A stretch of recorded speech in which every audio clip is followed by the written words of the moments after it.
Happy International Women's Day. I had someone ask, how come we don't have as many days celebrating men as we have for women? Maybe if you do better, we might think about it. But anyway, happy International Women's Day and hadithi. So honey, I'm chilling, Giza and Wheezy. This is not a story in its entirety, but it is music reviews based on a true story. Now you see, when people say, oh, we take things for granted, we're never too grateful, we never take time to look back and just be grateful for the things that we've had, I usually remove myself from that equation. Why? Because every single morning I wake up, I'm usually very grateful for the things I have. I have a list of gratitude, like things that I'm just grateful for, and every morning I never forget. Top of my list is usually my mental and physical health. That I will never forget to be grateful for. And I was just like, I'm not one of those people who take things for granted. I'm always very ready to look back and just be like, oh, for that, I am so grateful. And so I did not realize there's some things I overlook, right? So when I wake up in the morning to the time I go to sleep, even when I'm sleeping, I'm always listening to something. So this is something I did not even realize. I will always have something playing, always have something playing. The only thing that changes is probably the devices. I might move from my phone to my Bluetooth speaker, to the laptop, to the TV, but there will always be something playing. It could be a podcast, it could be music, it could be TikToks, even on auto scroll. I literally am listening to something every single day, 24/7. When I go to sleep, I sleep to binaural beats. When I wake up in the morning, I put music. I am listening to something. My ears are active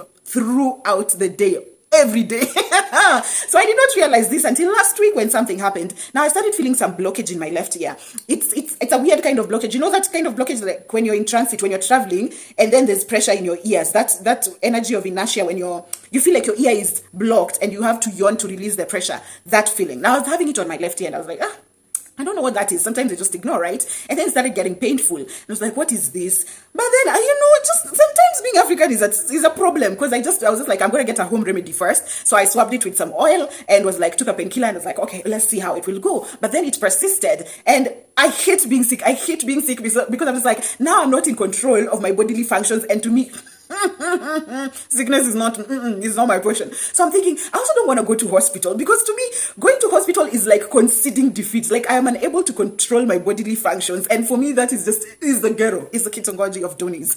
So I'm thinking, okay, let me go to the pharmacy first. Let me get an over-the-counter medicine and see how that works. So I go to the pharmacy, I ask this guy, give me something for my ear. I thought he'd give me ear drops, but then he gives me antibiotics and painkillers. He's like, maybe it's an infection, so let's just give you antibiotics. And I was like, pump me up with painkillers. I am so scared of pain. I cannot handle pain like that. And not the tattoo pain. This one is pleasurable pain. Involuntary pain. That's what I'm talking about. Can we learn consent, please? Okay.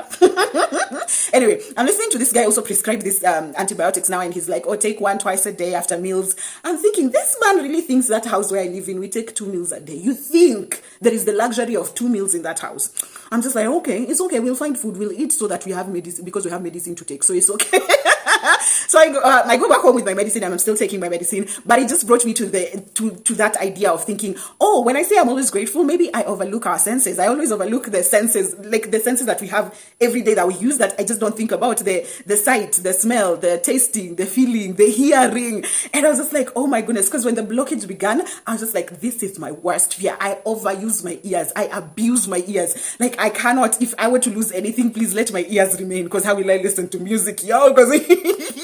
So I was just thinking, okay, maybe that's something I might have overlooked.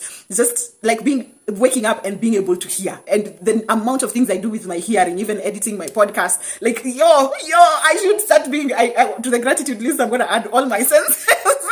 So that is something that I overlooked, and I was like, okay, maybe this is something that I take for granted that I didn't realize I also should be grateful for every single day of my life that I get to use it. And that brought me to the point where we are at right now, where I'm going to share with you some of the songs that I am obsessed with at the moment. So I'm those people who gets obsessed with certain songs and then listen to them, and then I'll move away from them, and then 2 years later I'll remember that song, or I'll hear it, and then I'll remember the time when I was obsessed with it, and then I'll get obsessed with it later on. And also the songs I'm listening to right now are a bit mushy, very soulful. So I'm not in the violent stage. Maybe I'm in a good place in my life. I don't know. So maybe that's why the songs are a bit more laid back. Maybe there's usually seasons over the year. I'm sure there's a place where during the year I'll be out here just popping my ass, dropping it down, and I'll share those songs with you. But right now it's pretty much laid back. And I think the lyrics is what is speaking to me most. So my first song, okay, I'm sorry. Hey, I have tagged this person so many times. I am so sorry. One day the world will know about you and they will know all your songs, and I will stop tagging you and you can now live in peace. The fact that Tega Ethan has not blocked me up until now, I don't know. He has patience. Because I've been tagging everyone. I'm just like, yo, guys, let's to listen to Tega Ethan. So Tega Ethan, the song I'm obsessed with from him is Water and Salt and Fire, which is for Yinka. That's the other title. I really love the song. And go listen to all his songs. I love all his songs, but that's the one I have an obsession with. And what I think is the essence of the song, or rather the story of the song, is that two lovers have been separated by war. And so they are on different sides of the Niger River and they just cannot meet. And there's this whole thing going on.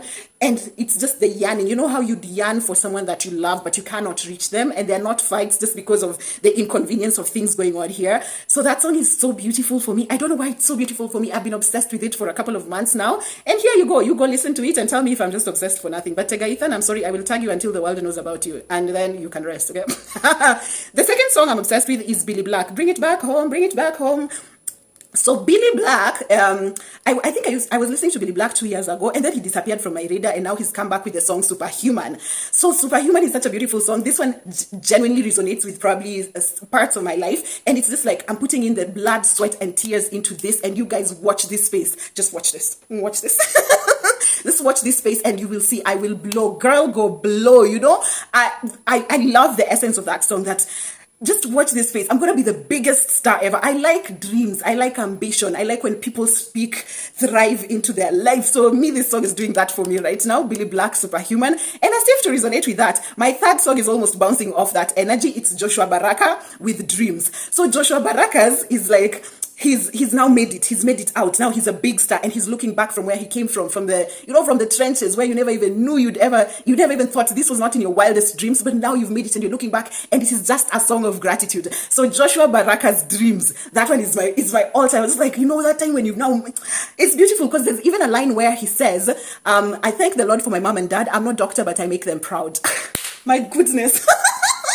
I am so happy. Joshua Baraka Dreams is definitely on that. So one of the songs I'm really obsessed with right now. The fourth song is Nee and Co. I don't know whether it's Nee and Co or Nico, and it's called On Purpose. So that song is really beautiful in the sense that, you know how when you're finally in a good relationship and you're just like, what was the ghetto? The things I used to ask for, those were basic things. So it's not resonating directly with my life in terms of romance, but I think I've had such an experience, let's say like in building my career, where you were in a place where you had so much to offer and you're like, I'm asking for $10, and they're like, who the hell do you think you are? But then later on, someone reaches out to you and they're just like, you're such an amazing person. I love this. I want to get this from you. Here is $1,000 because your work is so amazing. You're just like, what I was asking for was not a lot. Oh my goodness, this person sees my worth. This person sees that I deserve the things I am getting. I am loved and I'm appreciated and I'm wanted on this table. So yes, Nico, Nee and Co, baby.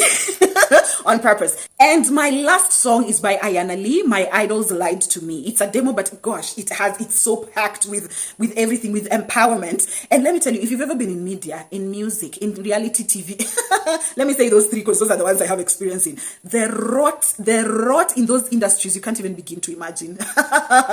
You'll be stripped of everything that you are. Your soul will be stripped down to nothingness. You can't sell your soul to the devil. Oh my goodness, you're in for it. And I can imagine being in that industry and operating at the level of like Hollywood. It must be on another level. Cat Williams wasn't wilding.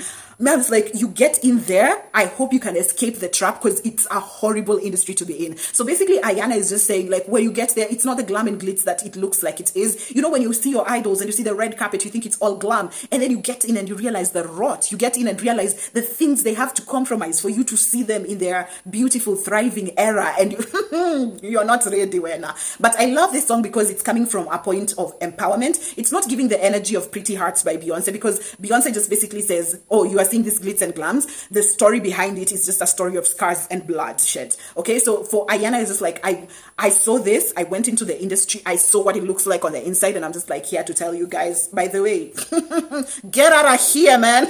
So it's a very empowering song. I think I resonate with it very strongly because I've been in the industry and I was just like, I don't think I'm willing to compromise this much just to show that I can thrive in this space. And it's usually the reason why we have some of the best musicians, some of the most talented people who just will never make it out that big because the system does not vouch for or advocate for people who are real, people who are human, people who do not want to be puppeteered by the capitalism system, you know? So yeah, that's basically what Ayana is talking about. So if you've been in those industries, I know you can back me up. But anyway, those are my 5 songs. I'm really obsessed with them right now. And the songs I'm listening to right now are really laid back. Maybe I'm in that season of my life where I'm a bit more reflective. Maybe later on in the year, the season of just like, you know, bumping and bopping my ass to whatever will come. And I will review those songs as well. But right now, they're very laid back songs.